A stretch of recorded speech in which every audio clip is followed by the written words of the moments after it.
host them. So what I did was offered, hey, you know, I'm going up to grab a coffee. Can I get you one? I'm getting a muffin or some fruit. Can I get you some? Can I get you one? Something like that, just to break the ice and start the conversation. And, you know, usually they don't want some kid coming up. I mean, what was I at the time? I'd have been 25. They didn't want some kid, you know, waiting on them like they were at the Sizzler or whatever at IHOP. And they would just come up with me and grab a coffee, and a little bit of a chit chat ensued. And I started thinking, well, that's kind of a good icebreaker. I'll use that. And it worked. It didn't really matter what I was doing, whether it was a breakfast network or an after hours. That little be a host strategy was kind of something that worked for me. And the next thing I started doing was trying to introduce people. If I saw somebody else that was new in the room, I mean, everybody had a name tag, so I didn't have to worry, you know, hey, Brian, have you met Phil? Phil, what is it you do? You're new here, right? And I'd just shut up and let them talk. And I was kind of seen as the connector at that point. And I realized that the more I did this, the more kind of trust I was earning in that room. I wasn't the guy that was just using my 30-second infomercial to try and pitch at everybody. What I ended up doing was just trying to make connections. And that's really one of the things that kind of got me started on that path. And I kind of got noticed by the executive director, who was in for every, you know, 2 or 3, or every couple of meetings. He'd show up and he'd be in there. And the first opportunity for me to actually build and grow my business through the chamber was probably 2 months in. And I got a phone call. It was on Wednesday evening. They called up myself, and asked if I could speak the next morning. They had a speaker for the Breakfast Network, and they had backed out. He says, you're really kind of new in the room, and I can see you're trying to make some connections. This could really kind of help your credibility. I can't give you very much notice, but can you talk for, you know, 15 minutes about what it is that you do? You know, don't sell anything, but just try and explain. And I said, sure, why not? I've done no public speaking before, but okay, let's do it. I'm game. I mean, it's my mortgage that had to get paid, and that's kind of where it started. And I did horribly. It didn't go well. I ummed and hummed and hawed and worked my way through it, and I was nervous, and it ended. It finished, and then at the end of the meeting, a couple people came up and talked to me. I had a couple that inquired about my business a little bit. I got to do a kind of a puppy dog trial close with one of the members there, which is my first lead, and it didn't go anywhere. But at the end of the day, I gained some trust, and I gained an ally in the executive director and their member services person. And it didn't take very long before they asked if I could speak again. They had a business series, and it was not in the chamber, but facilitated by the chamber. And they had people that were in this starting a business program. And I mean, it was in an actual hall. I had to go, you know, speak at a podium, and I don't even remember what it was I was talking about. But it really was the first time. I was so nervous. I invited my wife. I said, I need you to try and record me. We didn't have anything as fancy back in 2006 as like a camcorder or anything like that. But she took a voice recorder and recorded what it was. And I was just so proud that I fumbled my way through this conversation in front of people that were talking about business startups. And I think it was talking something to do with the struggles that I reached, or the struggles that I had encountered launching a brand new business. And at the end of the day, they were trying to encourage people to not have to struggle like that and go through their business launch, like an incubator type program where they were doing a series on marketing and promo and business cards and insurance and employees and all that kind of stuff. I wasn't qualified to talk on anything except for the struggle. So that's what I did. And that actually turned out to be my really big break.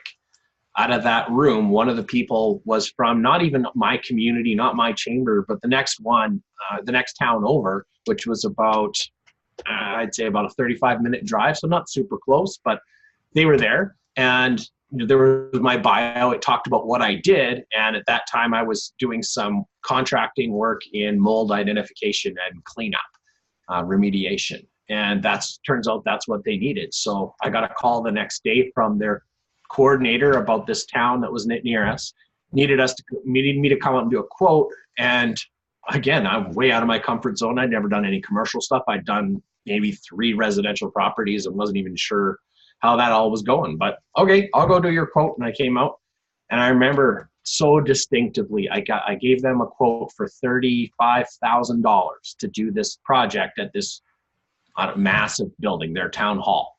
And they had a mold issue that needed to get cleaned up. And I'm thinking, what do I charge for this? Like, no, I know what it's actually worth, and I put it through.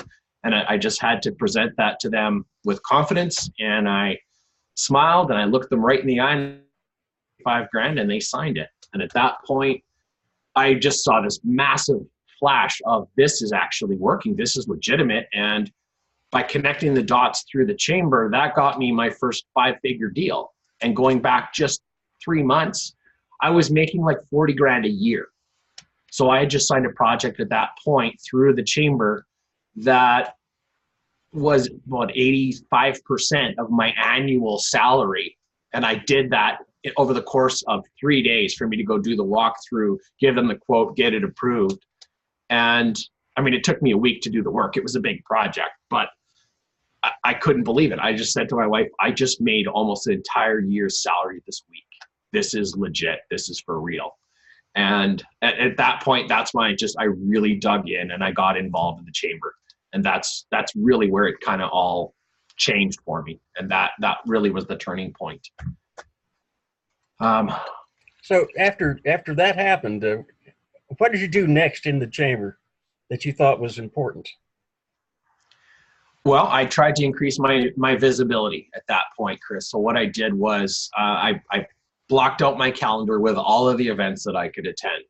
The breakfasts I'd been going to religiously. And then what I ended up doing from that was immediately started going to the after hours. They had 1 or 2 a month. They visited a lounge or a restaurant or a pub or something like that. One of the members, and they'd draw them out, and there'd be, your chicken wings or whatever. And I immediately noticed that you had a different conversation with people there than you did having that conversation over coffee at 7 o'clock in the morning or 7:30 or whenever it was. It was a better conversation, a little bit more lubricated conversation, a little more honest conversation. The guards were down at that point. And at that point, I figured what I was going to do was a lot like what we were just talking about there with the Bob Berg Go Giver. My strategy at that point moving forward was that I was going to meet a minimum of 3 people each time. I wasn't going to go out and try and spray my business cards around the room. I wanted to have 3 good conversations with people and honestly find out about their business. Who are they? What do they want? Why are they doing what they do? How'd they get into that business? Who's their ideal client? And sometimes we had it there at the breakfast meeting. Sometimes it was at an after hours, but usually I would try and book it either at a coffee shop, like a neutral third party location, or just go see them at their office. And I always made it all about them. I wanted to find out about them, what made them tick. And my goal out of it was to try and connect them with somebody that I thought could use their services or help them to achieve whatever that goal was. And by doing that, it was always, like Bob Berg said in that book, I know it's that Go Giver, that's a fantastic book, best 13-minute read you'll have. Phenomenal. But what I ended up doing was just that. I would try and find value for them and not just, their ego. I wanted to find them actual value, connect them with somebody I knew that needed their services, an insurance person. Hey, my brother just got a new quad or a new trailer or whatever. Maybe you can get him a quote. Whatever it is, try and connect them with something. My goal anyways was to do that, to connect them with something of value that would help them meet their business goals. And I actually wanted to learn what their business goals were. And it didn't take very long. It was 15, 20-minute conversation. We're not talking an hour and a half meeting. This is just coffee. This is getting to know you and leading with value. And once I started doing that, what I found was people were trying to reciprocate. They were honestly gracious for somebody making the effort and not going out there and just sell.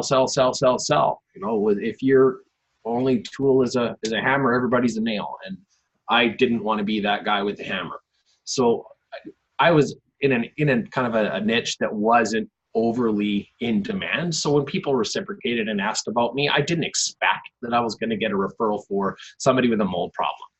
But what I ended up doing was kind of making contacts in that industry. So I know Chris has talked and trained a bit upon the strategy of getting involved with some of the committees. Now, in my region, you can't be a chair of a committee unless you're actually on the board of the chamber. And that was something that was on my radar. And I did in '08, I did run for director and get elected as director. But you can be on these committees as a member at large either way. So I did end up sitting on their environment committee, and that was just another, once a month I'd sit down with people that were in the recycling or waste or water treatment or whatever. There were a whole bunch of different people bringing new LED technology.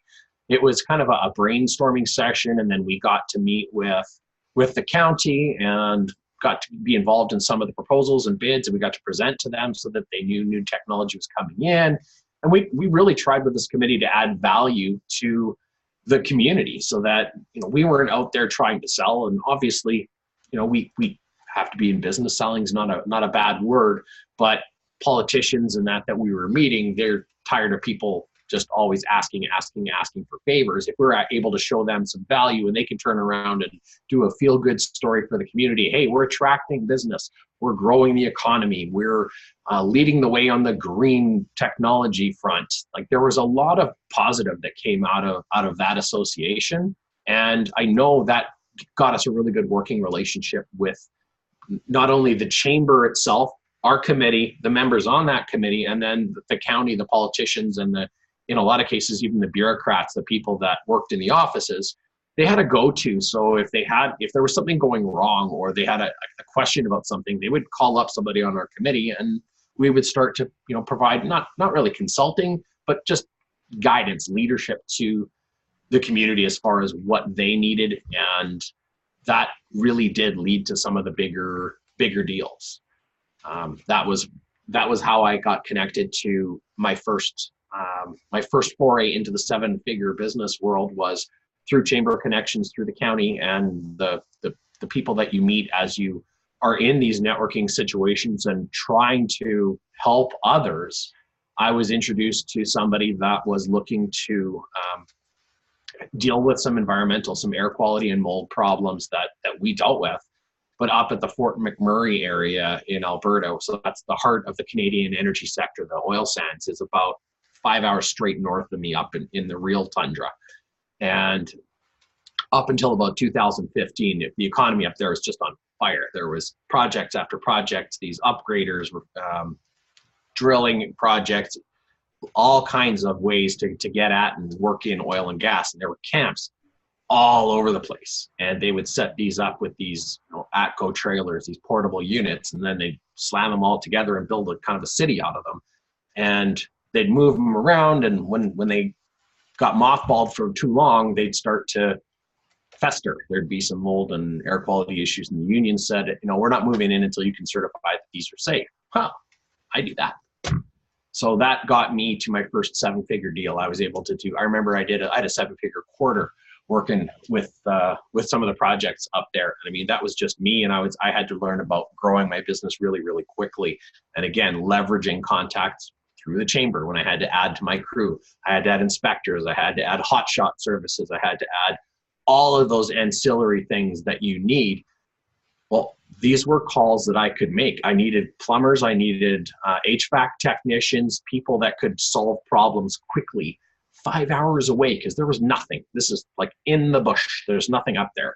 And I had this contact list on my phone of people, presidents, owners of these companies that did all these services. And every single one of them knew me because of the chamber. And I was able to make those calls, and I was the guy that got stuff done for these companies up in Fort Mac. When you've got all that they know how to do is throw money at problems, but they don't know who to call. And I guess I was Ghostbusters for those guys, because they called me. And that was all through the chamber. And that was my first 7-figure business that I built. And it was all through just leveraging relationships that I'd made along the way. It was 100%. I couldn't have got that kind of work, and I couldn't have fulfilled. There's no way I could have made good on everything that I needed to on the timelines that they had for these projects. These are billion-dollar projects up there, and every hour of downtime is in the hundreds of thousands or millions of dollars. So this needs to get done. instantly when things happen. And that was all through the chamber that I was able to leverage the connections that way. So. But there were other committees within the chamber at the time. I know you got on that committee for obvious reasons. It was directly related to your business. But Yeah. tell us about some of the other committees that you've seen within the chambers you've worked with and how they might help someone that's in the marketing business, which you're in right now, of course. Yeah, absolutely. Well, once I got onto the board, I actually took the track I ran for the executive, and I got to be second vice president in a really short period of time after that. And one of the committees that traditionally is chaired in our area or recommended they want to have executive on was the trade fair committee. In our areas, that's their big thing. That's their annual funds for the year. There's a million population right beside us in Edmonton, and they have these big, huge trade fair events. They're as big as you'd see in any other metropolis. It's not some little hick thing. And what they did in my little community is try and mimic that and have it so that we could attract all of the best contractors, the best trades, the best whatever. Like, it was just open to all chamber members, and chamber members first, and then they allowed other people to come in. But it was a community event. So they brought in, the kids to do the dance competitions and music contests and all of this stuff. So there were tons of things to coordinate. And we had to do this all, instead of, $18 tickets to get into the trade shows in Edmonton, our tickets were $2 and $3 for kids and adults. So it wasn't about the money, but it was about giving back to the community. So it was a high profile event. And so I volunteered to get on that committee and ended up chairing that. And a lot of these committees, when you get on them, some of them are really concentrated for a short period of time, and there's a lot of meetings and a lot of work, and it's hustle, hustle, hustle, hustle, and then it's over. And that's once a year. Well, trade fair's kind of in between. It's not a we meet once a month no matter what and don't do a lot. It's a ton of work for about 3 months. It's meetings for about 6 months, but you get to meet, that's their biggest committee. I got to meet all of the people that were involved in marketing, the print marketing, the radio guys, the digital people that they had hired. I wasn't doing this at the time. I was still operating my environmental business back then. And that was a great committee to get on, because you meet people, you're there as it gets closer to the trade fair. We were able to have, we had to have meetings a couple of times a month. And sometimes those meetings were lunch, and sometimes they were at about 4:30 at the pub. And again, those relationships were being built. And that's really what I found was the biggest thing, to try and make it about the relationships. And then it was the same story. Well, tell me about your business. How did you get into that? How does somebody, open up a flower shop? What inspired you to do that? Did you get bad roses and, whatever? You start asking questions and find out about them and what makes them tick. And again, try and, use those services if you can, and connect them with the people that they want to meet. Either way, try and provide some value. And again, that was what I got involved with that committee. We were in, I think I've been on every committee that they have at our chamber here. I was involved on the board for 7, I think it might have been 8 years. I'm not sure. 4 years in executive, and then a director at large for a couple as well. But I did get involved on every single committee at that point. And some of them were really easy. There wasn't a lot of work, and it was more, the communities in bloom sort of thing, where you're, helping residents to arrange to buy these barrels and have the reporters come through and take pictures, and that kind of stuff there's not a real high stress one. The trade fair one is probably the highest stress, because it's hundreds of thousands of dollars in budget that's being spent. But that was one of the committees that really did connect me the tightest in with the people that were some of the movers and shakers in the community. You get to meet the community sponsors. I actually took the sponsorship role with our environmental business at one point, and that got me in every radio ad that they bought and paid for to push that chamber forward. I got to speak. I got to be involved in the opening ceremonies. I got some free press in the local paper when we awarded the grand prize. I mean, there was a lot of goodwill that came. And I mean, at that point, I think I donated a water system that was a $1,250 purifier unit that we put in it was their grand prize that year. So we were the title, and it was, I mean, you're buying you're buying your marketing budget at that point for, well, not pennies on the dollar, but you're buying it wholesale and then giving it out at kind value. So it really wasn't all that expensive, and I ended up getting huge exposure from that, just from that one little promo at the trade fair. That was a really good move. One of the things that we did find was that it was a tie to the community. It was an anchor. So when I expanded, I had opened a company back in 2010 that did refinishing for kitchens, like one-day kitchen renovations, or kitchen and bathroom renovations. We did countertops and bathtubs. We would refinish those. And I started that company up. I launched it. I bought my booth at the trade fair. I bought my chamber membership. And I saw that there was a real opportunity in the community to the north of us. So what I did as well was join that chamber and start attending those events. And the whole process started all over again. Hey, who are you? Tell me more about your business. And I mean, it was 15-minute drive to the west if I go to my county's actual local chamber, or 20 minutes to the north into the next county, and I was at that one. And I did more business out of that by just being involved in that chamber the same way as I did in my local community. And one of the things that we've done year after year was apply for their business awards. That's free. Doesn't cost you anything to put your name in as a nomination for a business award. You just have to have another member that hopefully you've met at one of the breakfasts or the golf tournament or whatever that will vouch for you and say, yeah, this guy's a good guy. Ideally, they're a client, but I don't think they have to be. And we were a finalist. I never did win one of the business of the year categories, but there's a whole event that you're out with all those other business owners in that room. And it's a lot like, in that case, it was a lot like Chris's strategy about going to the ribbon cuttings.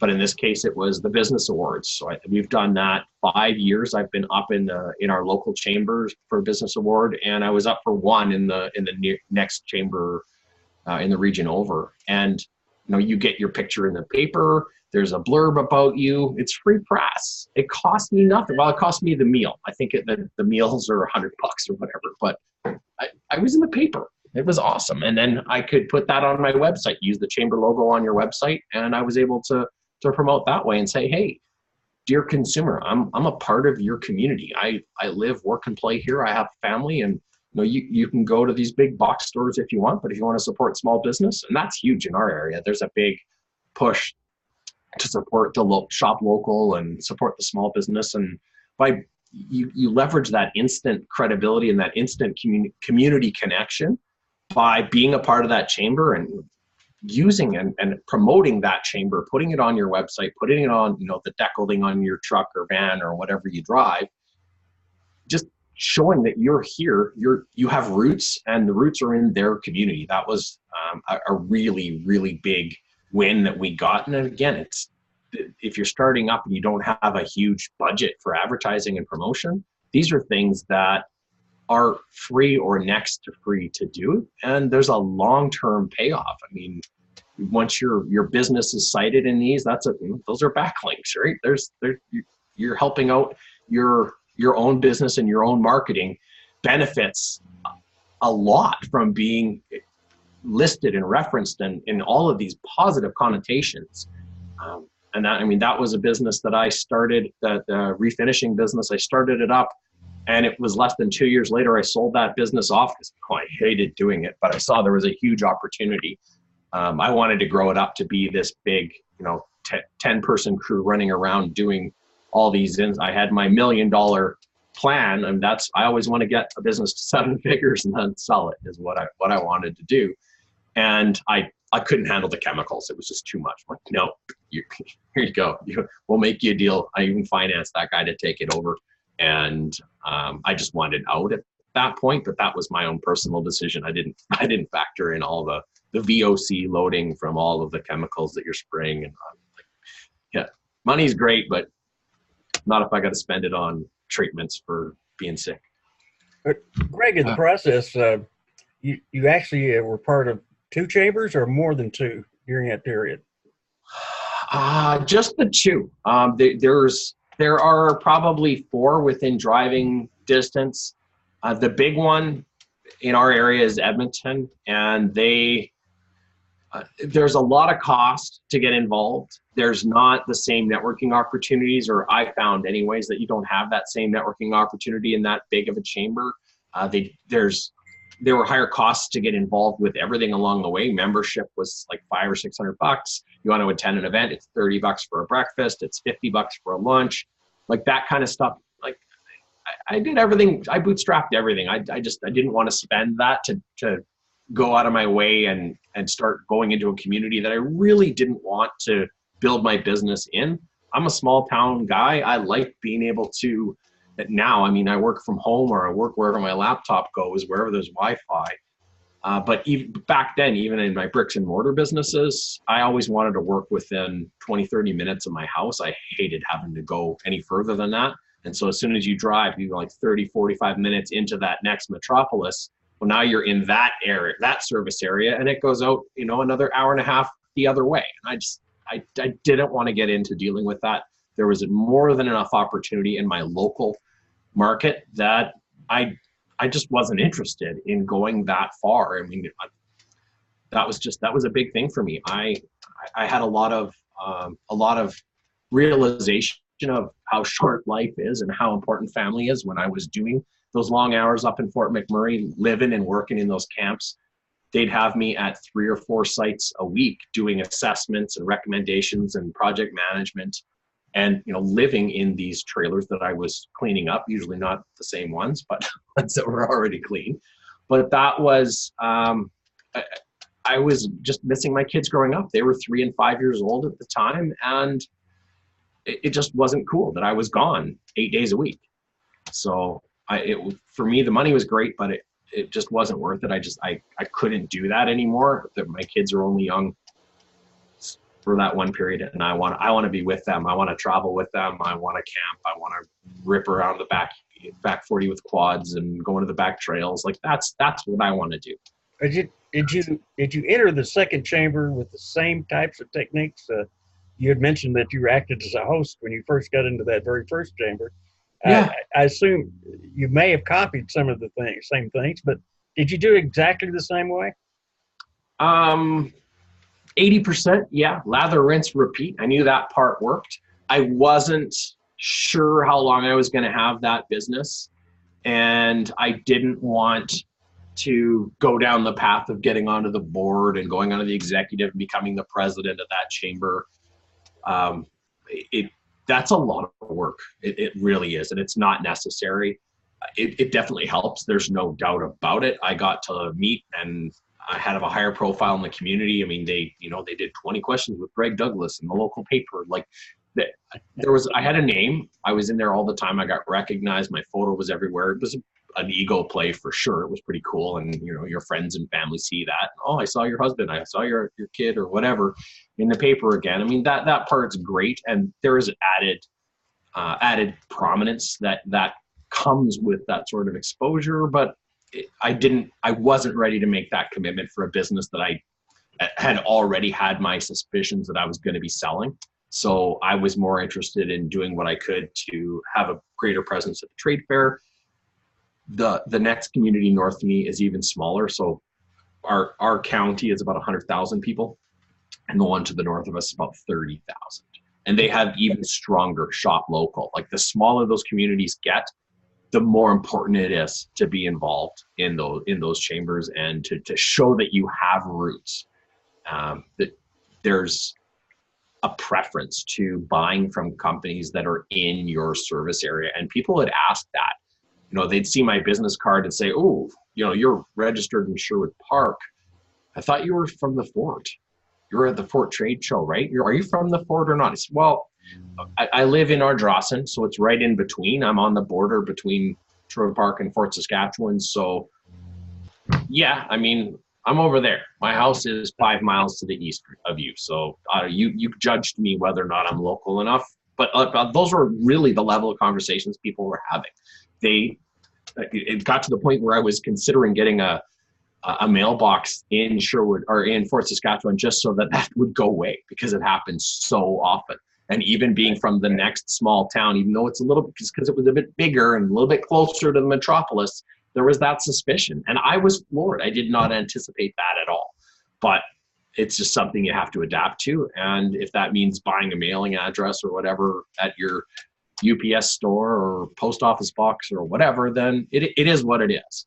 I didn't have businesses where people had to come and physically see me. I would go assess whatever at their house. If it was a like the septic company that I still own that, and there's no reason for them to ever come to my shop. I can't come and assess your air quality problem or your septic problems with you sitting in my reception area. I've got to be in your backyard or in your basement or whatever the problem area is. So from my perspective, and digital marketing is a lot like that as well. It's actually, for me, it's harder to do a lot of the local stuff because they always expect to meet that face to face. Whereas you're in North Carolina, the chances of us meeting face to face right off the bat for this, not good. I mean, in a year or so, when you invite me over for some of them ribs, yeah, we'll talk. You like the barbecue. You like the barbecue. You just smoked some last week, so let's get you on board for the barbecue in North Carolina. With all the various things that you did and the techniques that you used, some of them, of course, we teach in this group. Excuse me, and talk about on a regular basis. But still, there are many people that haven't even gone to their first meeting because I think maybe they're afraid to get in the group and to interact. But yet, what you said was you felt the same way when you first went into the meeting. You felt uncomfortable, but then decided, well, here's how I can raise my comfort level and make them notice me and bring me into the group.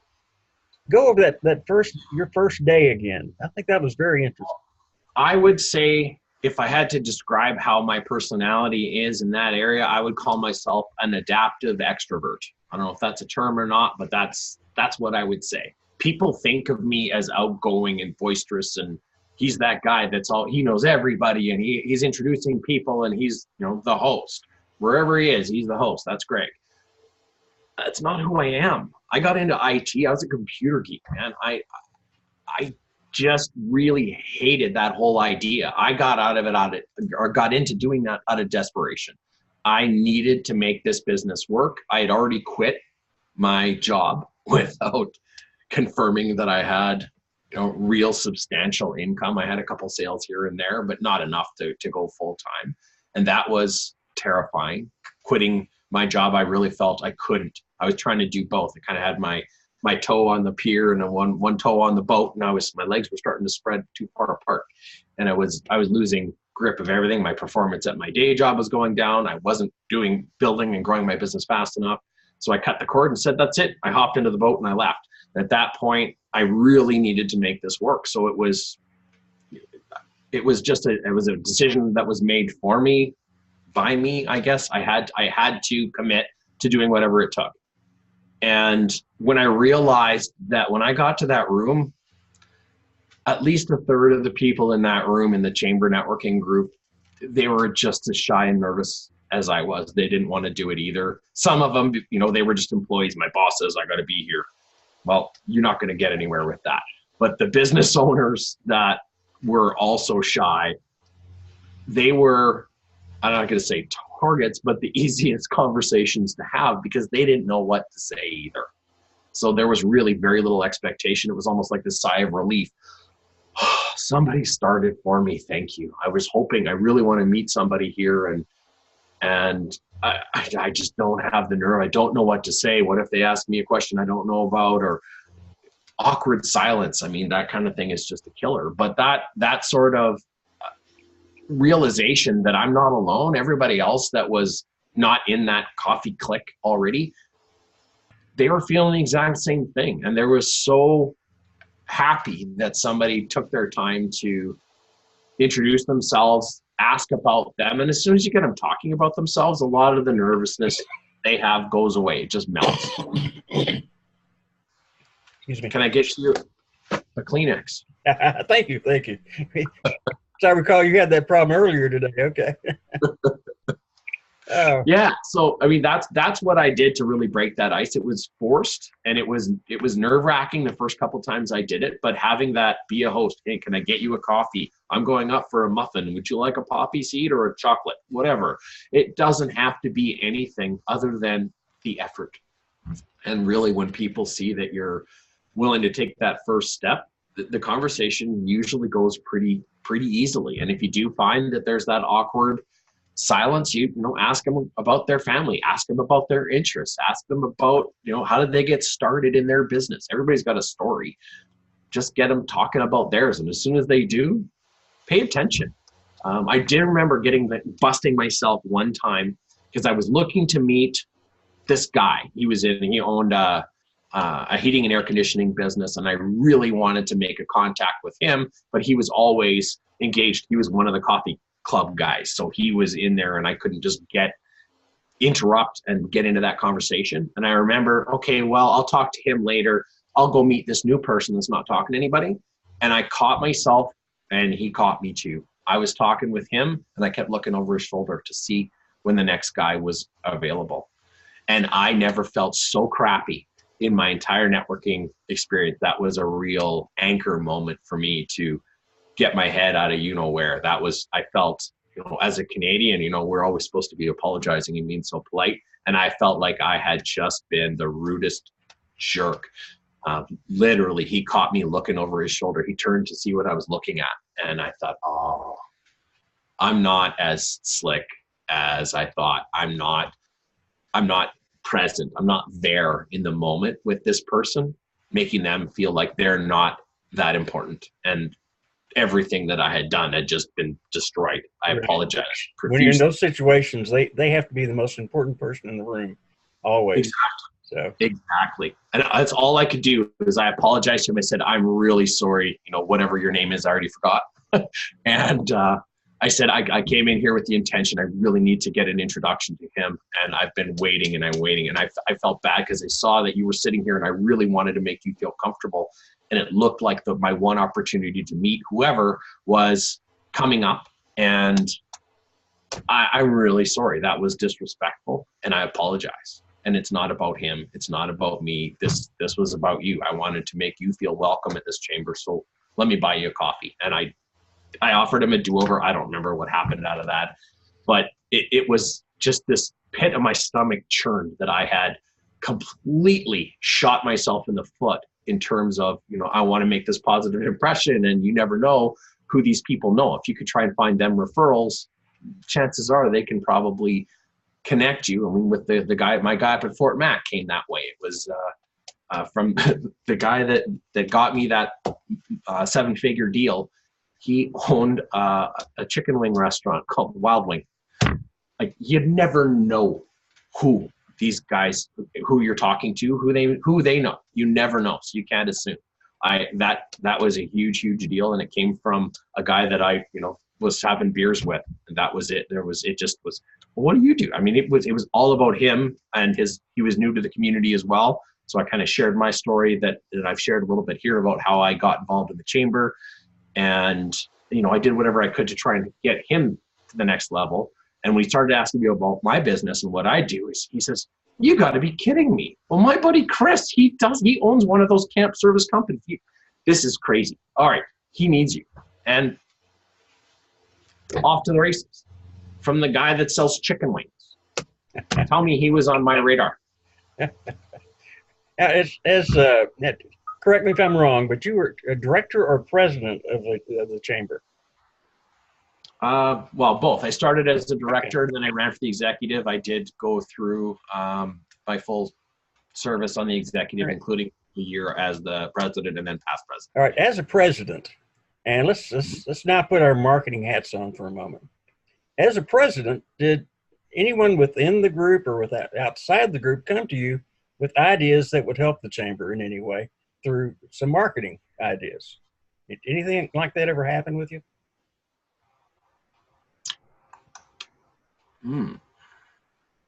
Yes. A local video producer came up to me and said, you know what I'm looking to do is highlight my skills, and I want to do that by donating my time. And he arranged with one of the local realtors to do a tour of the rural area, because he wasn't even in the area. This was him leveraging his contacts. And his name was Adam Crabb. He came up and interviewed me as the chamber president and talked about a little bit about our chamber. And, you know, our chamber at the time, we were at just over 1,000 members. So a pretty decent sized chamber, not small. We're the third largest in Alberta. And, for drawing from a community of 100,000 people, comparing the number 2 and the number 1 chambers were both over 1 million for the population that they're drawing from. So it was huge for us to be kind of really close to those.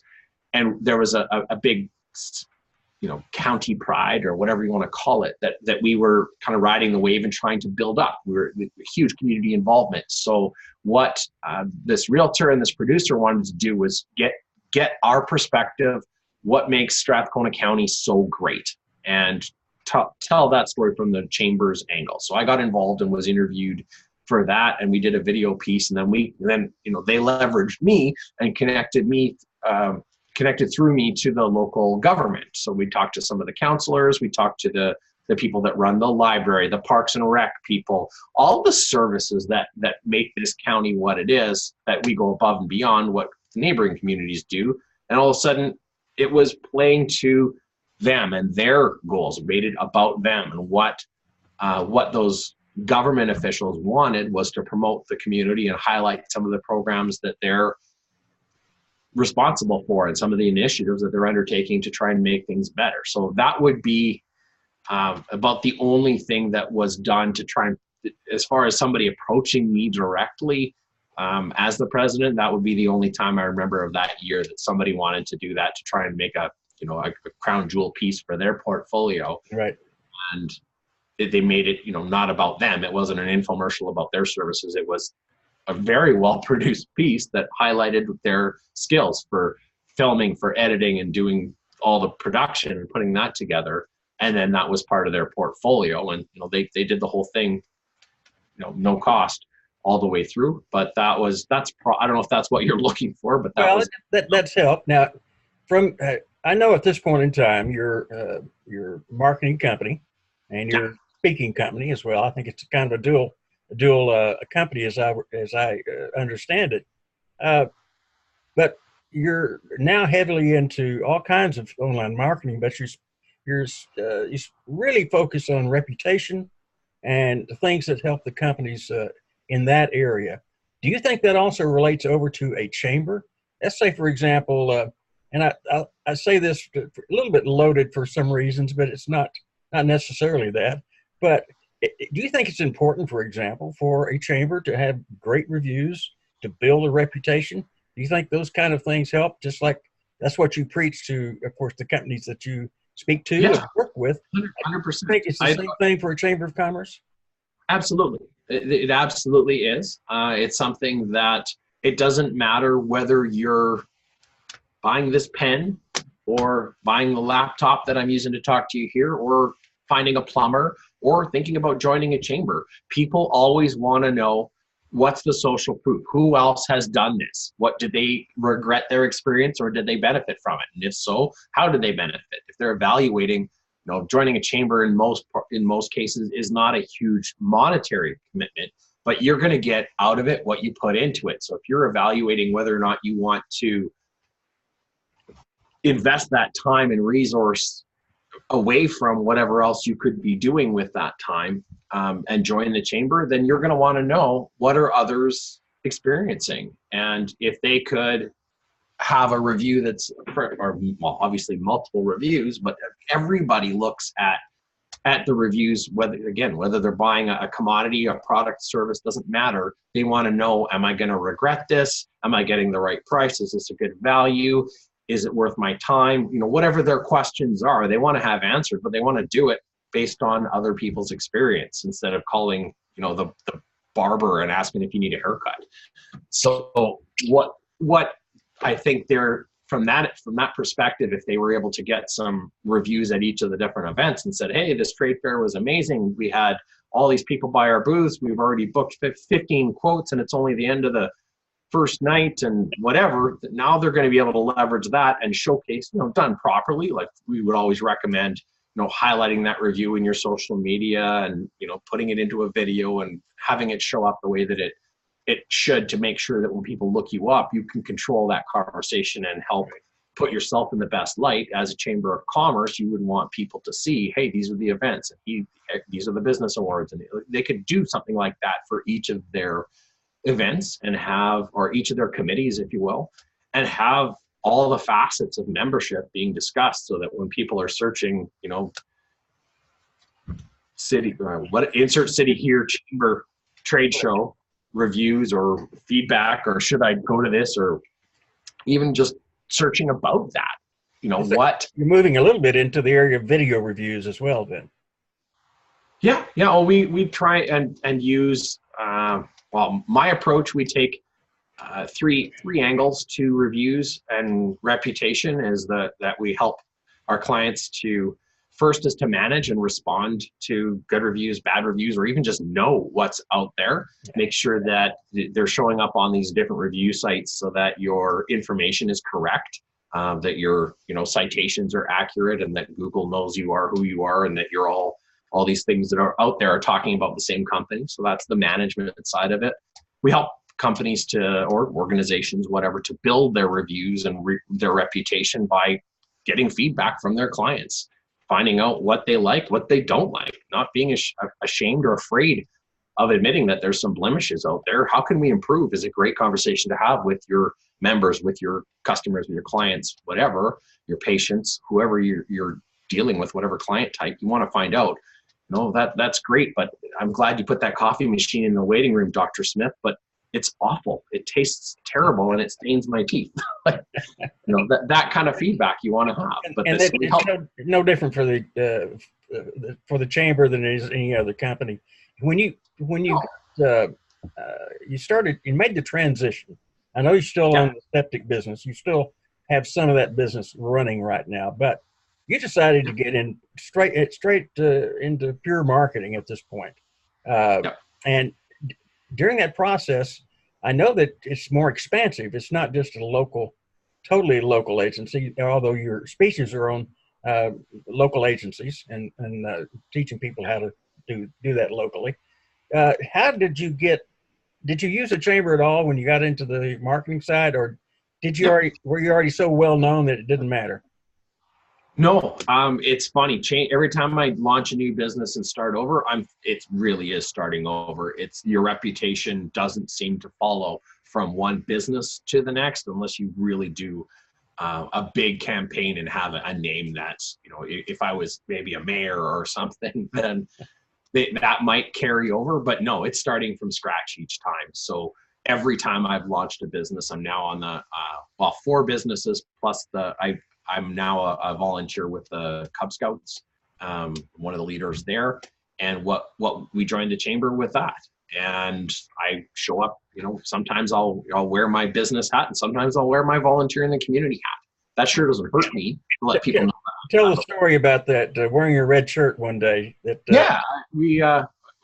is all about exposure, guys. The reason the story's being brought up is this is about being exposed in the chamber and being recognized for something. That's the point here. But go ahead, please, Craig. Yeah, absolutely. Like we are our scouting group. We have it all the way from Beavers, Cubs, Scouts, Ventures, Rovers, the whole gamut we run here.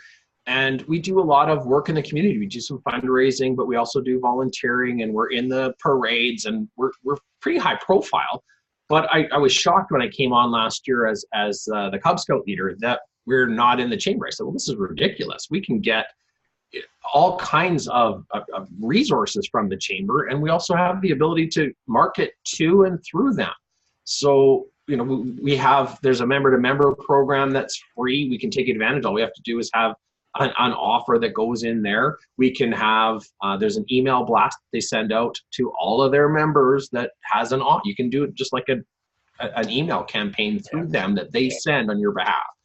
But one of the things that I did, I went to wearing my red Cub Leader shirt to a networking meeting. It was held, it was a breakfast at the local golf course. And it happened to be one of the politicians, one of the counselors sat down beside me and, hey, how's it going? Haven't seen you in a while. And it was just kind of catching up. And he was telling me things that were going on in his area. And he says, what are you doing? Are you not a business person anymore? You're now a scouter? I said, well, this is volunteer stuff. You know, my kids are in there and I want to make sure they have the best possible experience. And I'm here to help promote. And so we've been trying to grow our presence in the community. He says, well, so what are you guys doing? What are your initiatives right now? I said, well, we're looking at a couple of fundraising opportunities. I'm, you know, maybe is there somebody at Parks and Rec you could connect me with that we could maybe do a tree planting initiative or something to, you know, help the county green up a little bit and maybe get a corporate sponsor or something that would, you know, pay us $1 a tree, or maybe somebody donates those trees and, you know, put something together like that. He says, well, I can introduce you to the person that runs Parks and Rec. That's no problem. But what I'd also like to do is, you know, if you're looking for funds, we have some discretionary funds available. And this was Linton Delaney was the guy. He's not even my counselor. It's not my ward. But he says, well, you know, what are you looking for? I said, well, we're looking probably we've got 2 bottle drives coming up that we want to raise $600 for some bags for these kids to have day bags that when they're doing these fundraising things or picking up garbage in the community, that they have something to carry, you know, water bottles and hand sanitizer and all that stuff that they need when they're out doing gross, dirty things outside. He says, well, I can support that. And so, I mean, it was 2 weeks of joining the chamber. That was the very first meeting I went to in my red shirt. I met the guy that I got 2 weekends back. We didn't have to bottle drive and fundraise to get these bags. He says, well, all right, consider that done.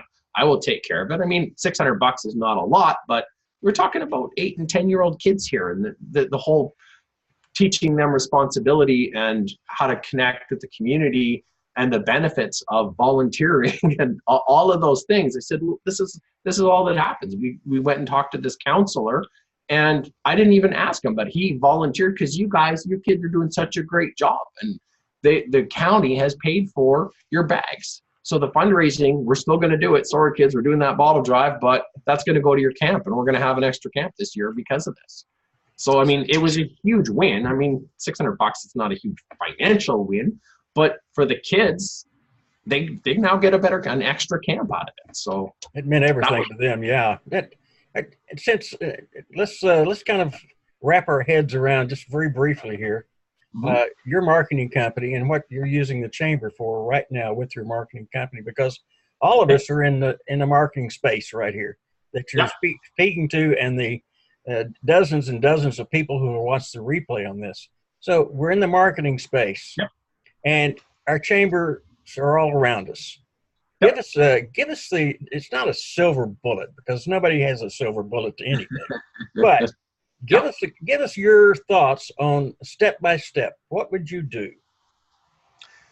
Well, I would do an analysis.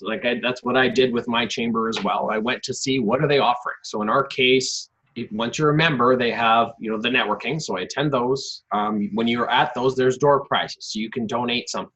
So if you've got, you know, a lead magnet of some sort, or maybe a tripwire product, truss trigger, whatever you want to call it, something that you can give away that is of value, that is a good thing that you can do to raise your profile, and you get an extra mention at those meetings. And whoever wins that prize, you get announced again and thanked, and everybody claps. So that's something that I've done there. They have a member-to-member program that's free to join, so you can offer a discount of whatever, 10% off SEO, whatever your service is.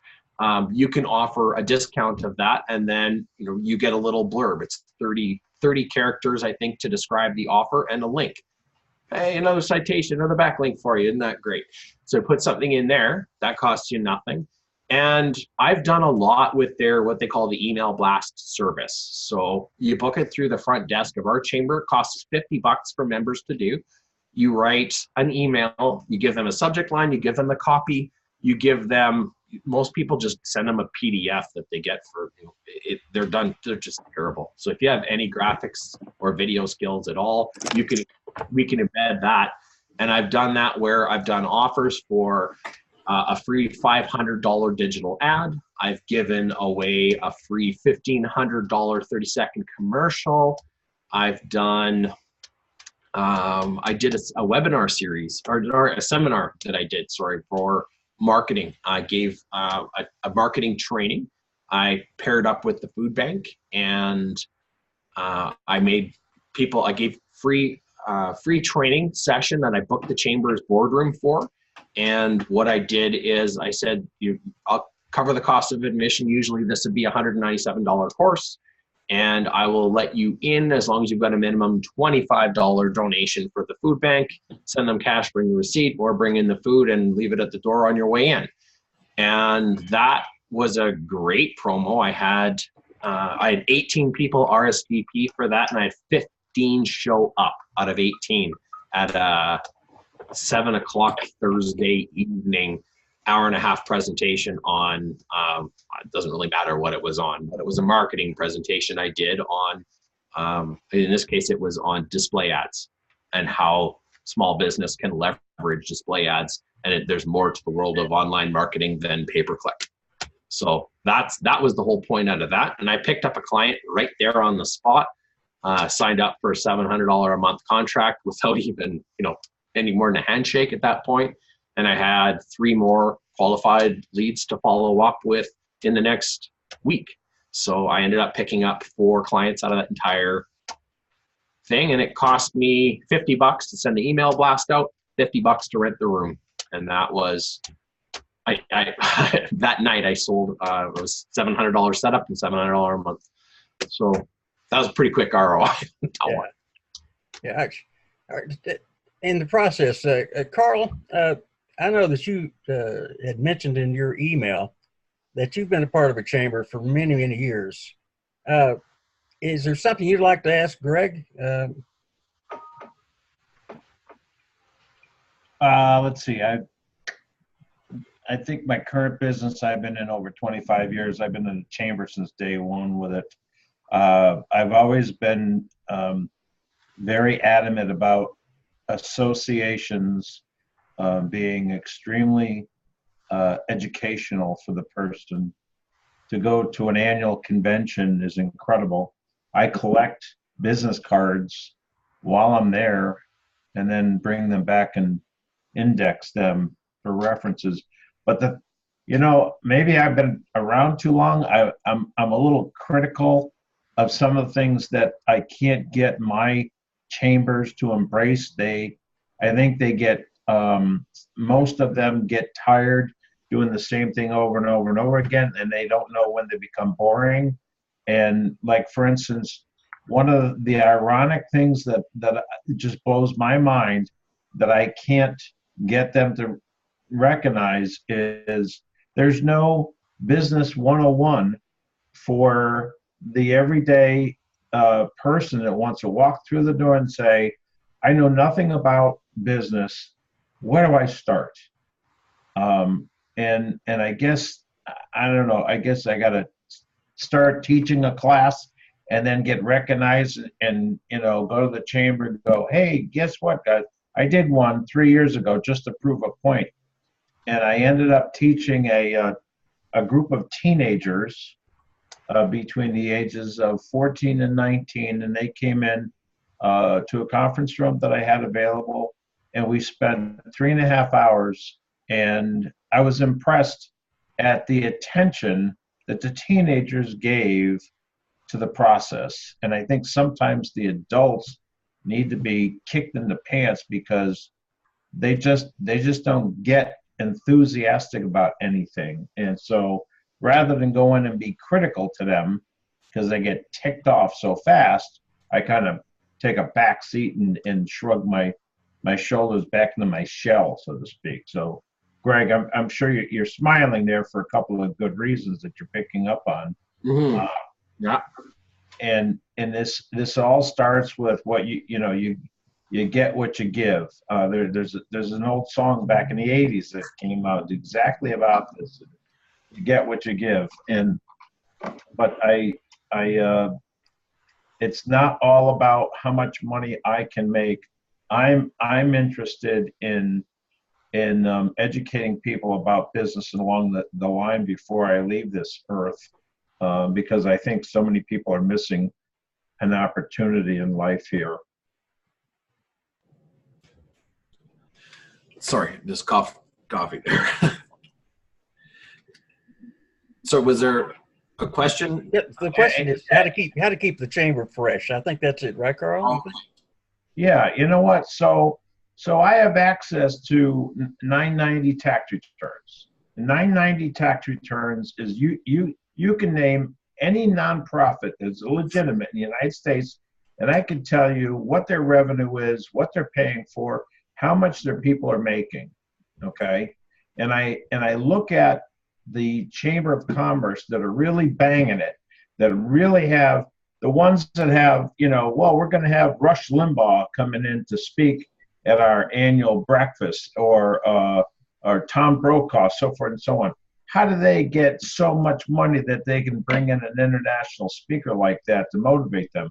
Well, I'll tell you one thing is the executive director of the chamber is taking down about $275,000 a year. Well, most of your chambers out there, they want to pay them $15,000 a year and get 60 hours a week out of them. Yeah. Okay.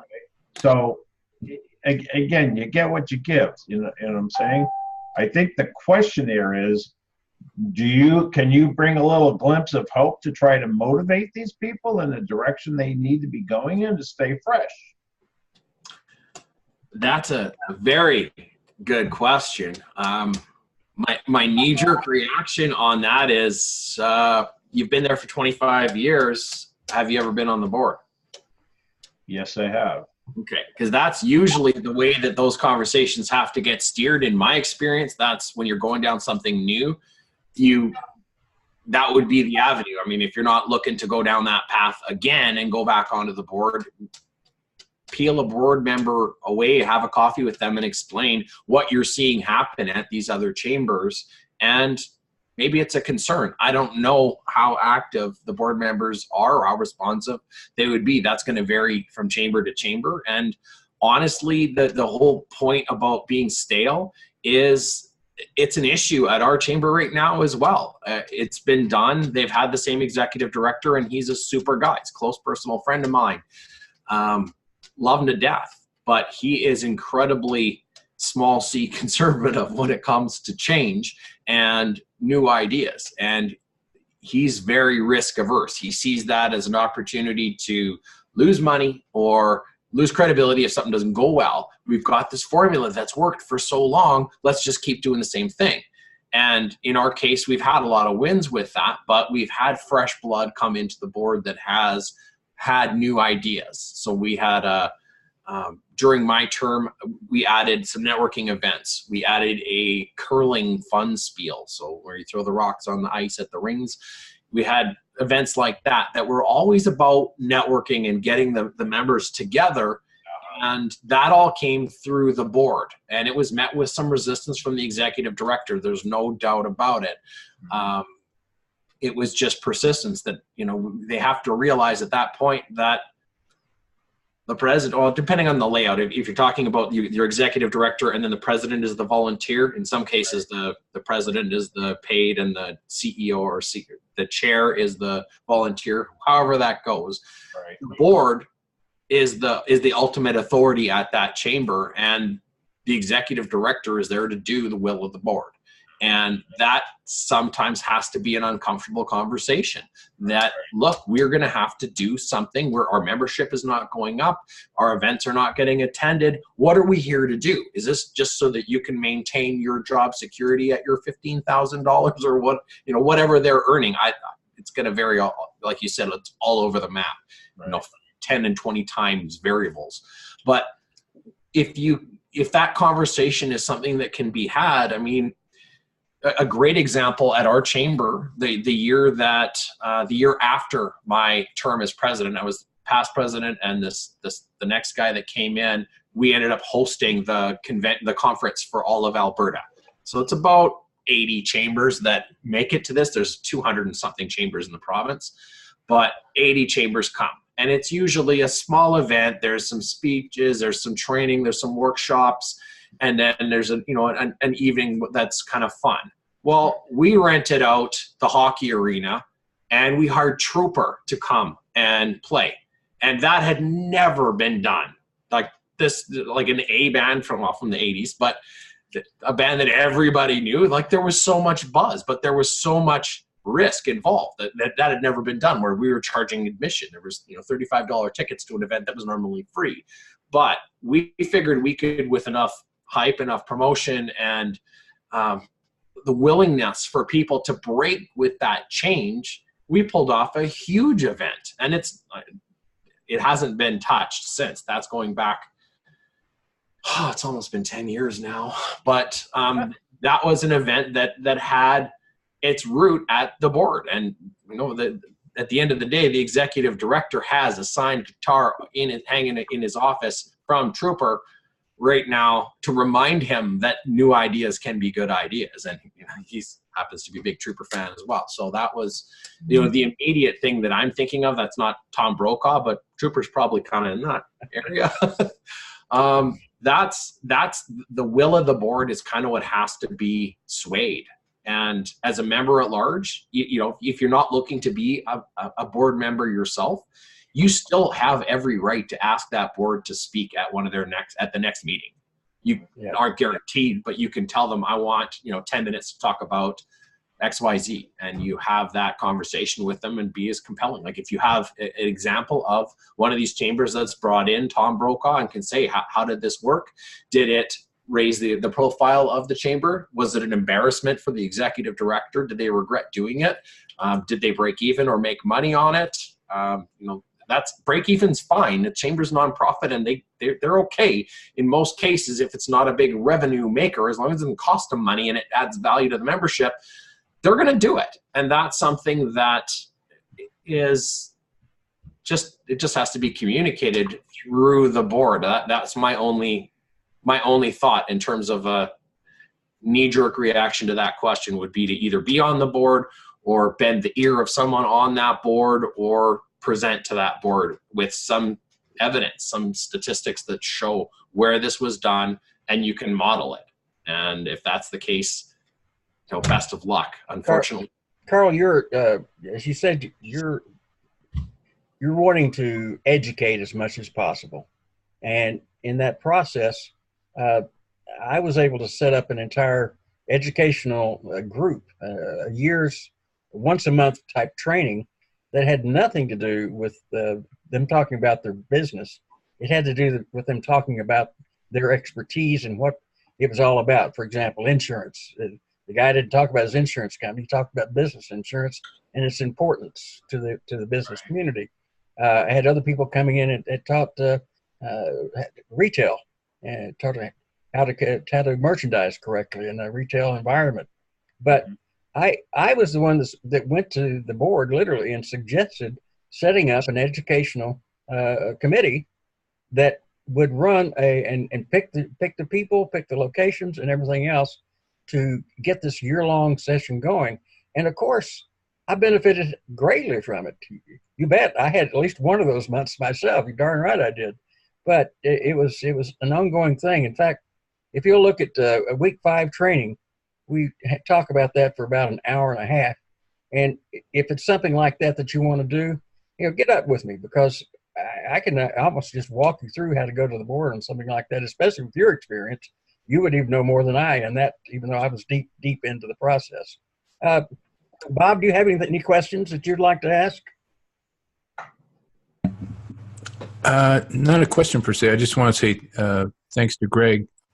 He and I are in another mastermind group. I've already picked up some nuggets from him over there, and got a couple of great ones today. I love the educational or the presentation idea. I'm going to steal that one from you, Greg, just a heads up in advance.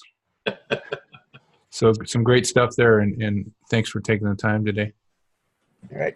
And we still have quite a few on here. I just want to make sure everyone has a chance to ask any questions they might have of Greg right now. So open your mic and ask away.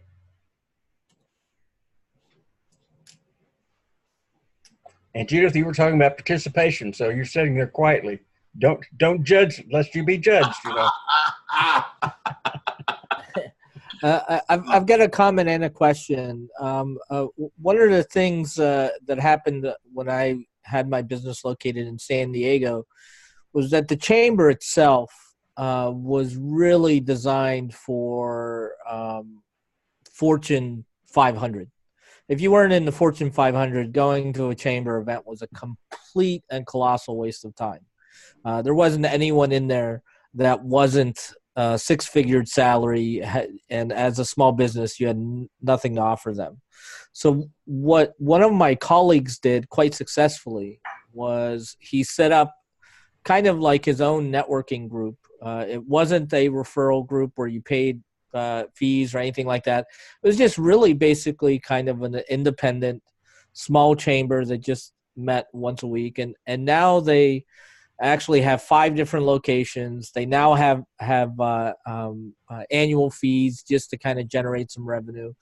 But basically, my question to you is if there's someone that lives in an area where the chamber is really unsuccessful and there really isn't anyone motivated to improve it, and this is kind of for you as well, Chris, is what can an individual do, and what guidance can we give them as a group to really start something on their own and kind of become that chamber that everyone is looking for in their area if they don't currently have that type of quality?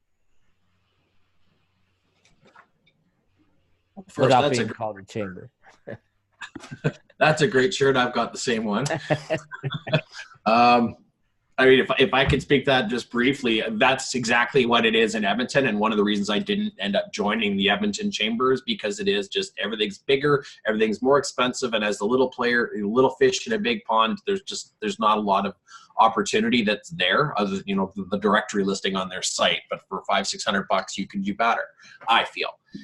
In our area, they have, there's NEBA, WEBA, SEBA. It's the South Edmonton Business Association, North Edmonton Business, like nature abhors a vacuum. And that would be exactly like what I would do is what your friend started. If it doesn't exist, I mean, the first thing would be to search that out. It doesn't have to be a chamber in name. The other thing is Board of Trade or trade associations. There's also those in Canada, they're called Board of Trade. It's very similar. They exist, I know, in Vancouver, in British Columbia. They're much bigger than Edmonton, and their chamber is kind of the same type of deal. But their Board of Trade is more the print shops and the plumbers and the HVAC guys are all part of that. So those other associations usually exist, and I'd be shocked if in an area like San Diego that they didn't exist already. And if your friend took the initiative to go and start one, good on them. I mean, there's not much better position for profile and exposure than being the leader of those organizations and the founder of them. That's fantastic. And, to Chris' credit, he's building that online for us here. A virtual chamber almost at this point. But those exist in my area. I know they exist in the next metropolis to the south, Calgary. I know they exist in Vancouver. So that would be where I would suggest seeking them out. Chambers, if not in name, but in function. Thank you. All right. Judith, go ahead. I know you're waiting for this, Chris. You never know what's going to come out of her mouth, Greg. So be careful. Well, first I'm going to say, hey, Peter, how you doing? Greg, I'm very familiar with Fort McMurray and what a gold mine it was for those who got in. And actually, what I really admire is that you saw the opportunity and you took it and you ran with it. And my hat's off to you. It was wonderful that you were able to do that and do so well with it. This is another Canadian here, Greg. Oh, excellent. And East to West Coast, doesn't matter. And I was a member of the Vancouver Board of Trade, and it is a much friendlier opportunity. Yeah. But Fort McMurray, that it's a hard slug, but if you're in there, you're in for gold. Well, we were, yeah. It's that all turned in 2015 pretty hard, and it's the prospect. You were in early enough. Yes, yeah. I got up there while it was still Fort McMoney. Yeah. Yeah. And it's a killer. I mean, there's a lot of people that, they got there, they made their money, and they just died working. It was a lot of really long hours, and they've got all the safety regulations that they expect you to both comply with and break instantly. There was there was no experience. I can't even try and describe it to somebody that hasn't been there. Everything is just huge. Yeah, it's just huge. So wonder where the next Fort McMurray is. See, that would be kind of cool if you could sort of figure out where the next pot of gold was going to be. And of course, wouldn't we all be rich then? To figure out where it was and what was going to happen. Edith, are you planning on setting up a chamber there? Because we may be getting listen, I could do one in Miramichi because there's getting a little off topic here, but go ahead. All right. But I don't think there's much happening in Miramichi, period. So no. I don't know. All right. Our forces base there? There was a base, yeah. It's and when you close the base, what do? Because the townspeople say, yes, we want someone there, but don't you dare get someone that's going to take our jobs. Retirement community. Yeah. All right. Yeah. Howard, I'm glad to see you on and joining us. Thanks for joining us today. Do you have any questions you'd like to ask, Howard? No, I've been, I know Greg from another group as well. There he is. And are you bringing you're a shill? I mean, you're bringing in all your own people. Okay. Oh, not my people. Well, I've just started actually going to chamber meetings now in the last few weeks, and I've been trying to niche down to a specific market, a specific niche, and it's the kind of niche that is not in the chambers. So as a result, I've sort of loosened up my focus a bit on the niche to include others like realtors and lawyers who are sort of plentiful in the chambers.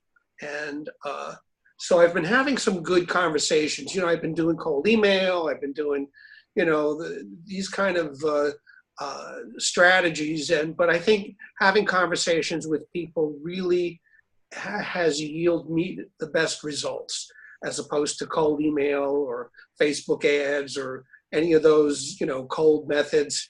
I think talking to somebody and striking up a conversation has really been the best. It's been good practice for me to get my mojo going on the sales speeches and whatnot, and offers going. And so that's what I'm doing at this point. I'm sort of spreading my wings a little more. I'm going to meetings, I'm going to the breakfasts, I'm going to luncheons, I'm doing, whatever. And so it's been fruitful. I think chambers are good, but there's a lot of folks there that are not our customers. And so you got to, I guess, pick and choose and target those who you think would be a good fit. And also it's good to get out of the house, out of the home office, and talk to people. We tend to be lone wolves, in the internet marketing realm, and we're in front of the computer all day. It's good to talk to people. It's fun. So Howard, am I right in assuming that you're not able to say publicly what that niche is that you're going after? Is that right? Med spas. Okay. Well, so they don't. Yeah, you're right. They don't go to the chamber, but wouldn't their clients be there? Like, go back to I would assume getting the Fort McMurray contract through the guy that was best friends and played hockey with the guy that owns the chicken wing restaurant. It's the right. Having those conversations.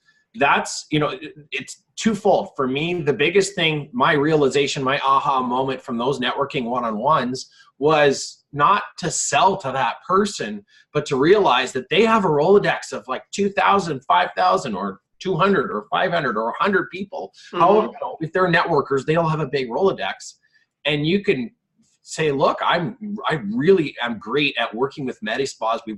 we're coming out with a new program that I've tailored specifically for them, and I've got an opportunity to work with somebody in the XYZ city area. And do you know anybody that has some experience or has an in to connect with the owner of this Medi Spa? And I mean, I know one in Edmonton. I actually went to, there was a couple's retreat thing at Fort Edmonton 2 years ago, put on by a gal I met at the chamber, and it was $50 to spend the day improving communication with your wife. And so we did that, and the gal that sat next to me owned a Medi Spa. Her name was Corinne O'Neill. I remember she operates in St. Albert, Alberta. So you never know who those people know, and that it's so much less threatening when people are, if you're asking them, hey, I could use some help. I'm trying to reach out to this market. Do you know anybody? And if they think that there might be some way that your service could help them, they're going to ask you, hey, I know I'm a realtor, but could I take advantage of that? I could really use a widget that you're, whatever it is that your offer is. And if it's a fit, great. You got a client, still ask them for that referral though, because if that's what your niche is and you want to go after them specifically. If you take a look at that chamber room, if there's 30 people in there, I would bet you at least one of them knows somebody that either runs or is connected to a Medi Spa. Like that's the numbers, just they snowball and get so much bigger when you look beyond the eyeballs of the person you're talking to and get to access their network and then find a win for them. Thank them, make whatever it is you're doing for the Medi Spa. I have some ideas, but I don't want to disclose what it is. I know what you're thinking. But you could give them something of value. Yeah, that would be my initial thought, would be to look beyond that person and see them as a gateway to a bigger network. Yeah, that's certainly there as an opportunity. Could I just tag on to that to kind of underscore what both of you are just talking about, and also underscore some past conversations with Chris and Rick and Scott and others. It really is all about starting those conversations by getting engaged, going to those events, networking. I've told you all my story, how I got involved with my local chamber a couple years ago. Eventually, I approached them about a mobile app. That was sort of a stillborn idea, but they needed help on a website. So I built a website that's kind of grown into social media. But what took off from that initial engagement was all kinds of follow-up referrals.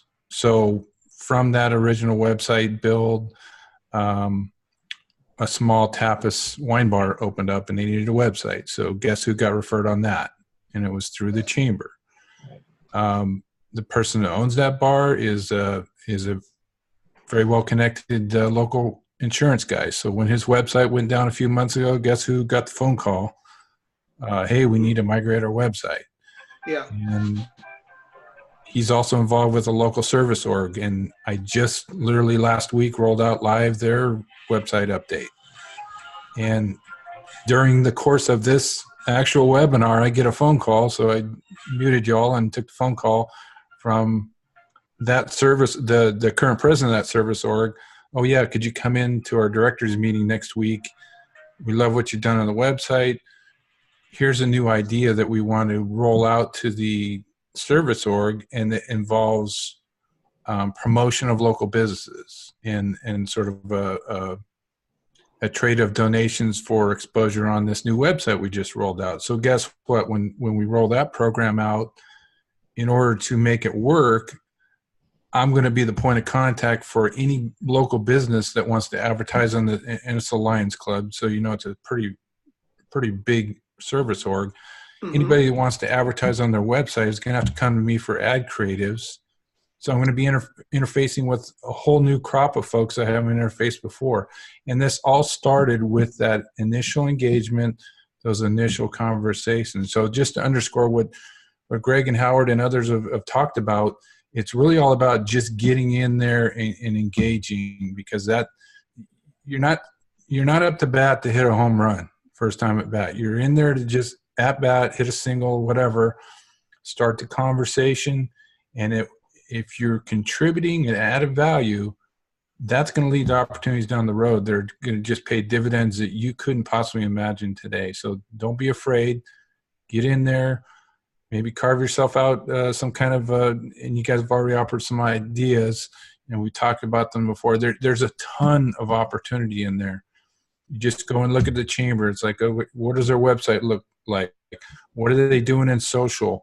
Are they doing any advertising or outreach to the community beyond just their website? The opportunities will present themselves if you just get in there and look and apply yourself a little bit, and you can become an integral member of your local chamber, and those opportunities are going to present themselves. Yeah, thank you. Thanks, Bob. I agree. I agree. And Howard, a lot of that barrier I found comes down if you're able to say with authority that I'm the med spa guy. As soon as you have that conversation, they're off the hook. They know the only way that they're going to get a sales pitch out of you is if they ask for one at that point. Will you also work with me? I mean, that's a great conversation to have. It's almost like a takeaway close that don't even ask for the referral to a med spa, but just make it clear that that's who you work with. And I do XYZ services for med spas. It's a pretty specialized thing, but we do really well with it. We know that industry like the back of our hands, and we're very successful at promoting them. And so, hey, that's change the subject at that point and leave it at that. Let them know that you're not hungry, you're not desperate, and if you know who you are, you have that confidence to say that this is my ideal client. And if they know somebody, as long as you're not rubbing them the wrong way, you're probably going to at least have that conversation with them and say, hey, my buddy or my kid's soccer coach owns one of those. It's the presentation, the confidence, the positioning that you get from saying that I don't work with just everybody is so much more powerful that I've found anyways, that when people, if you're able to lead with value, let them talk about their business, their wants, their hopes, their needs, their dreams, that if you're not asking anything in return, that the psychological quagmire that they're in to relieve that stress and balance the equation by doing something nice for you, it's real, it's tangible, and it's something that I think will serve you very well if you can play that without saying, hey, if you know anybody that owns a med spa, just I would position yourself with that sort of authority that this is what we do for a very specialized audience. So you probably you don't fit into that sort of thing, but I'd really like to hear more about your plumbing service, whatever, like at that point. Yeah, that sounds like good advice. Well, there's a reason when you go to the car dealership, the guy that's trying to sell you the car, it offers you a coffee, but he doesn't pour it out of the pot. He goes over to the vending machine, puts a dollar, almost said a loony, a dollar out of his own pocket in and buys you that coffee. That's the psychological imbalance that your brain is going to want to try and square up. And it's no different in those meetings if you're able to have coffee with some of these other business owners. Yeah, cool. I like that. Excellent. Well, Chris, how are we doing? We're doing fine. If I'd unmute my mic, we'd be doing great. Howard, thank you very much. I appreciate you jumping in there. Thank you very much for calling. Oh, absolutely. I want to make sure that everyone else has had a chance to ask anything of Greg. I think this is an outstanding opportunity we've had today as a group to have someone with Greg's background, his knowledge, and also sort of quote, quote, one of us now in his later years. He's decided to come full over to the marketing side of things. But I don't know, Stan or Devin, do you have anything you'd like to ask? Yeah, Greg, first of all, great presentation. I know that a lot of our group members, probably 66% of them from the last survey that we did, were like either they've had a client or they don't have any clients at all, and haven't really participated too much in the chambers. So I was just kind of curious, as I've got 3 different chambers in my area, which chamber I should go with to work and help? Because obviously you had some issues just being a mile out of the, or whatever, however many distance out of the way, like, is there like a best practice of navigating that you're so, like the distance? Because I have two are pretty much close, and then the other two are kind of further away. So just kind of curious of, like joining those chambers as well, even though you're an outsider somewhat, just what to say. Well, again, knee-jerk off-the-cuff reaction, not knowing the geography or the chambers involved, would be to start just to visit them. I mean, there's a reason, or have you visited them? I guess that's the first thing is have you been to any of them? Yes, Okay. I've been to actually events for 3 of them, just not the 4th one. Okay. I would really go with your gut as far as where you think you might be able to have the best conversations. Where are people the friendliest, the most open and looking to talk, where you don't have to initiate every single time and break the ice and try and do that. That's path of least resistance for me. On the other hand, if you go to a networking breakfast meeting and it's dead, there's 25 people that are all checking their calendars, that could be a ripe opportunity to be the only one in there that is willing to, hey, I'm going out for a coffee. Can I get you a muffin while I'm up there? Which kind? The poppy seed ones look good. That, if you're the person that's able to break the ice, you could be able to be greeted by a great, huge sigh of relief by 20 people who are otherwise there just checking their mail and being there because they think they should.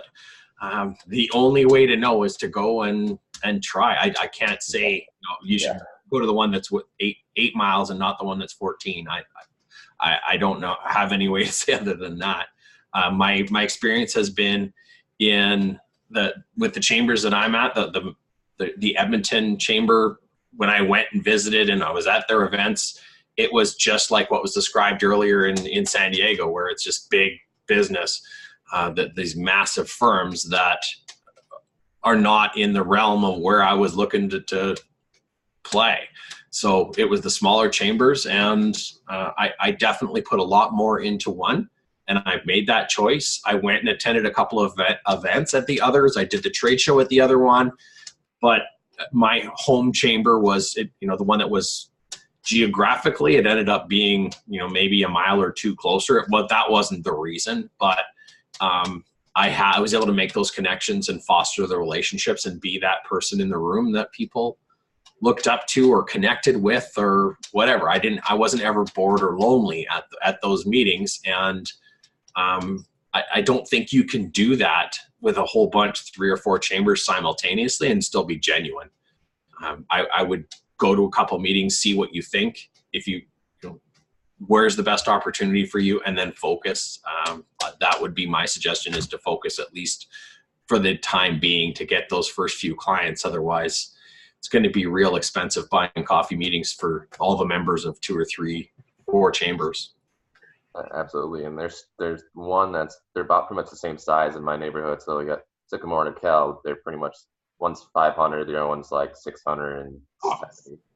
So that's lots of opportunity in a chamber that size, for sure. All right, Greg, would you like to close with anything? I know that you have. I want to tell everybody, please, to go to his website, gregdouglas.com. Check him out there. In the process, you'll see a lot of good things there about him and all of his talents along the way. And I think his website is still under construction, but I'm not sure. Is that right, Greg? Yeah, that's not my company site. That's one I recently landed an account that is an association, and they do training and certification, and they run a membership for construction professionals in a very specific targeted niche. Right. And one of the foot in the door strategies that I did was to try and add value for that organization. And I talked to their executive director about doing a spot on their continuing ed training. So I did a summarized version of, we talk to businesses on, 4 core areas there. We talk about their reputation, we talk about their traffic, we talk about their social media, and we want to be able to set up some funnels and automation. So we have an approach that deals with education on all 4 of those key components of business. And so I summarized those down, did a presentation to their board, and said, these are the areas I could talk on, and each one of these would be probably 3 trainings that we could do for approximately, it would be around $500 a pop to do each of these. And by the time we put all this together, it was about a $6,000 package that I was willing to do for them at no cost, which it lets me in to talk to their members on their continuing ed training. And that site is one that I put together literally last week. It is a work in progress, but to kind of emphasize the speaking side. And I'm not specifically looking to be a paid speaker in an ongoing manner. I'm certainly open to discuss that opportunity if and when it arises, but mine is more training and education to provide value to associations and their members. And then that puts me in the position of authority so that if and when those services are actually needed at a professional level from the members of that association, that they can book with me right on the spot. I'll be clearly will be giving them some offers and some special discounts and that. But the gregdouglas.com is I just put together a speaking site for that purpose. My main site is onlinedesigns.ca. That's my company. All right, so onlinedesigns.ca for everyone's knowledge there. Greg, thank you so much for your time today. It's been very much appreciated. I think the outcome of this, we both laughed earlier today about, well, let's see, what are we going to talk about? Somehow I don't think we ran out of any topics today, nor did we ran out of time as much as anything else. I think we probably could go on with this another 30 minutes, but I don't think that would probably serve us well as far as the replay goes. No, my kids are about to bust through the front door in 4 minutes, so they got off the bus. Oh, well, the timing is perfect, isn't it? The timing is great. So again, our thanks. The local chamber influencers group appreciates you being a part of the group, by the way, and I hope that you will share from as often as possible, because you do have a lot of knowledge that's needed by our members. Those that haven't even walked in the chamber yet are part of the group and just don't know the things that are there, and you certainly do. So please share as much as possible with the group. If you want to come on and do, just do a Facebook Live from time to time and say, hey, I got an idea for you. That'd be great. I'd encourage you to do that. Also, for everyone else here, I hope that you will give your Yahoo to Greg. And at this point in time, although it appears that through my excitement of getting started, the first of it my introduction did not get recorded. So for those of you who don't know who Greg is, write me an email. I'll let you know. Thank you, Greg. Nice job. Super presentation. Yeah, thanks, Greg. Thanks, Greg. Thanks, Greg. And a good afternoon to all. Bye-bye. Thanks, Greg. All right. Sorry I was tied up. Didn't get to say thank you. Nice to see everybody. All right. Bye. Bye.